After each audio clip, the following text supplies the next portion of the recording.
Ten agers کو دیکھ لیں، بڑے بچے دیکھ لیں، ایون ینگسٹر بھی اس میں انوالو ہیں اور ڈرگ ابیوز کی طرف جا رہے ہیں. تو میں چاہ رہا اگر کوئی انسان ڈپریشن کا شکار ہے اور اس کو خوشی کی فیلنگ نہیں آ رہی تو وہ بہت دفعہ ڈرگز یوز کی طرف جاتے ہیں. ان ڈرگز سے وقتی طور پہ اپنے آپ ان سوچوں کو مدھم تو کر لیتے ہیں، لیکن جیسے ہی ڈرگز کا اثر اترتا ہے تو وہ واپس ایک ہیلدی لائف سٹائل اپنائیں تاکہ اینڈ ٹائم پہ ان چیزوں کی طرف آپ اپنی لائف میں چیزوں کو پرائورٹائز کریں.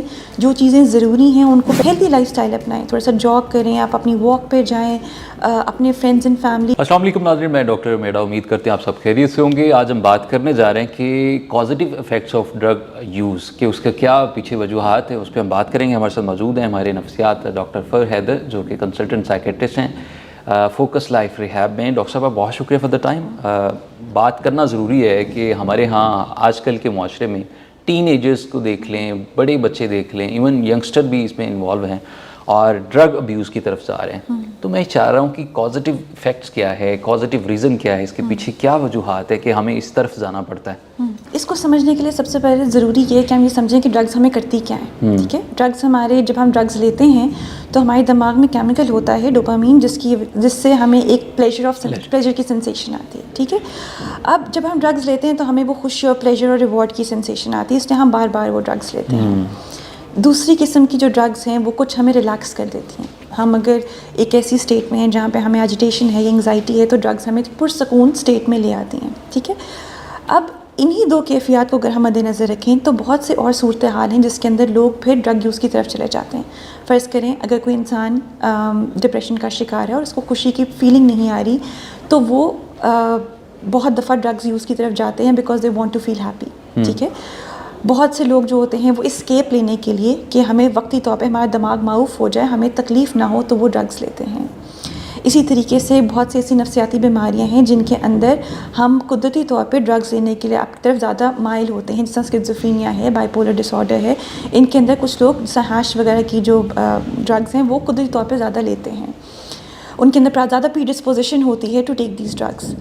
اسی طریقے سے کچھ پرسنالٹی پرابلمس ہوتی ہیں جہاں پہ جب لوگوں سے اپنے ایموشنس کے اوپر کوپ نہیں کیا جاتا تو وہ اپنی ایموشنس کو ڈائل کرنے کے لیے، اسکیپ لینے کے لیے دوائیوں کا، یہ جو ڈرگز ہوتی ہیں ان کا استعمال کرتے ہیں. پھر ایک اور جو کیٹیگری ہے وہ یہ کہ آج کل جو دور چل رہا ہے اس میں ہر انسان کو پلیجر چاہیے. ہمارے پاس جو موبائل فونز ہیں وہ ہمیں ہماری مرضی کی جو ایک پلیجر والی ایکٹیویٹی ہے وہ پرووائڈ کرتے ہیں. تو we are very use to getting pleasure from every source. ایک گلیمر ہے بالکل، اور اس چیز کے اندر پھر ہمارے دماغ کو عادت پڑی ہوئی ایک ہائپر ایکسائٹیڈ والے موڈ میں رہنے کی. تو بہت جو ینگسٹرز ہیں وہ پھر اپنے آپ کو وہ پلیجر سارا دینے کے لیے وہ دے گو فار لیجر ایکٹیویٹیز میں. جب وہ پارٹیز وغیرہ میں ہوتے ہیں تو اپنے دوستوں کی دیکھا دیکھی اس مومنٹ کو انجوائے کرنے کے لیے پھر وہ ڈرگ یوز کرتے ہیں اور آہستہ آہستہ وہ چیز پھر ہیبیچول ہو جاتی ہے. اچھا، دوسرا یہ ایک ٹرینڈ ہے کہ ہمارے ہاں زیادہ تر جو ینگسٹر ہیں وہ ایک دوسرے کو دیکھ کے، پھر فرینڈس کی فیملی جو اگر کمپنی ہے اس کو دیکھ کے اس کو انڈلج ہوتے ہیں اور پھر وہاں سے ان کو ایڈکشن کی طرف چلے جاتے ہیں. یہ کیا فینومنا ہے، اس پہ تھوڑی سی روشنی ڈالیے. دیکھیں، پیئر پریشر ایک ٹرم کنسیڈر کی جاتی ہے جس میں جو اگر آپ کے دوست کر رہے ہیں تو آپ آٹومیٹکلی اپنے آپ کو تھوڑا سا برڈن فیل کرتے ہیں، پریشرائزڈ فیل کرتے ہیں کہ میں نے بھی یہ چیز کرنی ہے.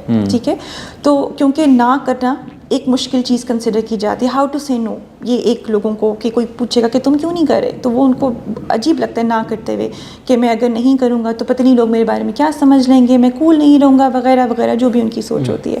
So they gave in to that peer pressure. اس وجہ سے پھر وہ اس چیز کو، ایکسائٹمنٹ کو انجوائے کرنے کے لیے، یا جس اسٹیٹ میں ان کے فرینڈز ہوتے ہیں جب وہ اس کے اسٹیٹ کے بارے میں بہت اچھے طریقے سے بیان کرتے ہیں کہ we enjoyed so much, so then they have this pressure to try all of that. تو اس وجہ سے پھر وہ چیز دیکھا دیکھی آپس میں لوگوں میں بڑھتی جاتی ہے. اچھا، اکثر اسٹوڈنٹس میں ہم یہی دیکھنے کو ملتا ہے کہ اسٹڈی پریشر کی وجہ سے وہ ڈپریشن کی طرف چلے جاتے ہیں. دین پھر ایک ایسی اسٹیج آ جاتی ہے کہ جہاں پہ ان کو سوسائڈل تھاٹس آنا شروع ہو جاتی ہیں.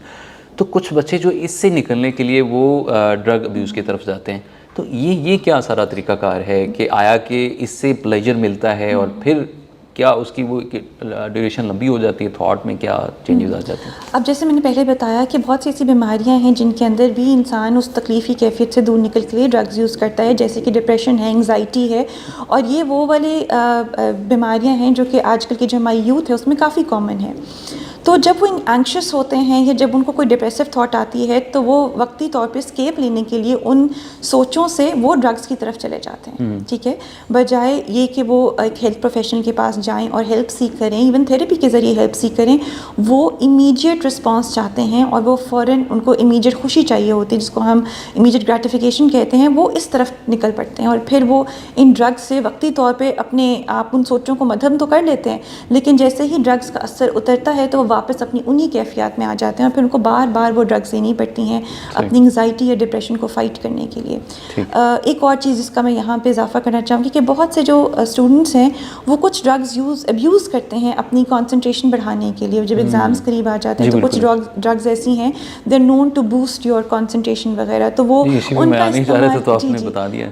کا استعمال کرنا شروع ہو جاتے ہیں, جو کہ بھی کبھی کبھی کچھ جو ہمارے پاس ایسے کیسز آئے ہیں جہاں پہ وہ اوور ڈوز کر جاتے تھے اور پھر ان کو اس کی وجہ سے کافی زیادہ پرابلم کا مزید سامنا کرنا پڑتا تھا. تو ایک ہیلدی لائف سٹائل اپنائیں تاکہ اینڈ ٹائم پہ ان چیزوں کی طرف اگر ہمیں رجوع کرنا پڑے تو اس سے بہتر ہے کہ ہم پہلے ہی اپنی وقت کی پلاننگ, اپنی کوپنگ میکینزمس, اپنے اسٹریسز کو اتنے اچھے طریقے سے مینیج کریں. اور اگر ہمیں لگتا ہے کہ ہمیں انگزائٹی یا ڈپریشن کا انڈر لائن پرابلم ہے تو ہم اس کے لیے معالج کے پاس جائیں, اپنے سائیکائٹرسٹ کے پاس جائیں, سائیکو تھراپسٹ کے پاس جائیں اور وہاں سے ہیلپ سیکھ کریں. اچھا, یہ جو کوپ اپ کرنے کی جو اسکلز ہیں یہ کس طرح سے ہونی چاہیے؟ بینگ اے ماہر نفسیات, آپ کیا ریکمینڈ کرتی ہیں کہ اگر ایک کسی ڈپریشن یا انزائٹی کا شکار ہو گیا فرد یا میڈیسن سے پہلے ہی, اس کا حل کیا ہونا چاہیے, کوپ اپ اسکلز کیا ہونے چاہیے؟ اس میں جو کوپنگ اسٹریٹجیز ہیں اس میں ہم بیسکلی انسان کو جو اس کے اوپر اسٹریس آتا ہے اس سے ایک ہیلدی طریقے سے ڈیل کرنے کے طریقے سکھاتے ہیں, جس میں لائف سٹائل ماڈیفیکیشن ہوتی ہے. آپ اپنی لائف میں چیزوں کو پرائورٹائز کریں, جو چیزیں ضروری ہیں ان کو پہلے لسٹ میں لے کے آئیں. اسی طریقے سے ہیلدی لائف سٹائل اپنائیں, تھوڑا سا جاگ کریں, آپ اپنی واک پہ جائیں, اپنے فرینڈز اینڈ فیملی جو آپ کی لیجر ایکٹیویٹیز ہیں, آپ کی جو سپورٹ سسٹم ہے ان کے ساتھ ٹائم اسپینڈ کریں, تاکہ جب آپ ایسی کسی کیفیت میں جاتے ہیں تو آپ ان چینل سے ہیلپ لیں, نہ کہ آپ ڈرگس کی طرف جائیں. تو یہ جو کوپنگ میکینزمز ہیں ان کے اوپر ہم کام کرتے ہیں. سی بی ٹی ایک ایسی ٹیکنیک ہے جس کے اوپر ہم جو انسان کی سوچیں ہیں جو اکثر اوقات منفی ہو جاتی ہیں, اور پھر وہ جب منفی چیزیں سوچتے ہیں, جس طرح اگر ایک اسٹوڈنٹ ہے وہ سوچے کہ کیونکہ میرا ایگزام فیل ہو گیا تو میرے آگے تمام ایگزامس فیل ہوں گے, تو یہ اس کی ایک منفی سوچ ہے. اور وہ جو منفی سوچ ہے وہ پھر اس کی آگے جو فیئر آف فیلئر ہے, ریجیکشن ہے, ہوپ لیسنس ہے, ان سب چیزوں کو ٹریگر کر دیتی ہے اور پھر وہ مزید ڈپریشن کے اندر جاتا جاتا ایک وشیس سائیکل شروع ہو جاتا ہے. تو اس چیز سے, اس کیفیت سے نکلنے کے لیے ضروری ہے کہ آپ اپنے سائیکو تھراپسٹ کے پاس جائیں, سائیکالوجسٹ کے پاس جائیں, اپنی یہ جو منفی سوچیں ہیں ان کے اوپر کام کریں, تاکہ جو آپ کے ڈپریشن کی سیویرٹی ہے اس کو کنٹرول کیا جا سکے اور اس چیز سے نکلا جا سکے. ٹھیک ہے, بہت شکریہ. وقت کی قلت ہے, آپ اچھی باتیں کر رہی ہے, کتنی مفید باتیں. ہمیں مجبوراً اختتام کی طرف جانا ہے. اب مس فور حیدر, کنسلٹنٹ سائیکیٹرسٹ, ماہر نفسیات, ہمیں بتا رہی تھی کہ کس طرح سے یہ جو آپ کی جو ڈپریشن ہے, انزائٹی, اس سے باہر کس طرح سے آنا ہے. اپنی ہیلتھ فل زندگی کو گزارنے کے لیے, ہیلدی لائف گزارنے کے لیے آپ کو سیڈنٹری لائف سٹائل سے نکل کر ہیلدی ایکٹیویٹیز کی طرف آنا ہوگا, تاکہ آپ ان ساری چیزوں سے صحت مند اور محفوظ رہ سکیں. تو آج کا شو اپنے اختتام کو پہنچا ہے. اپنے میزبان ڈاکٹر ایما کو اجازت دیجیے. اللہ نگہبان.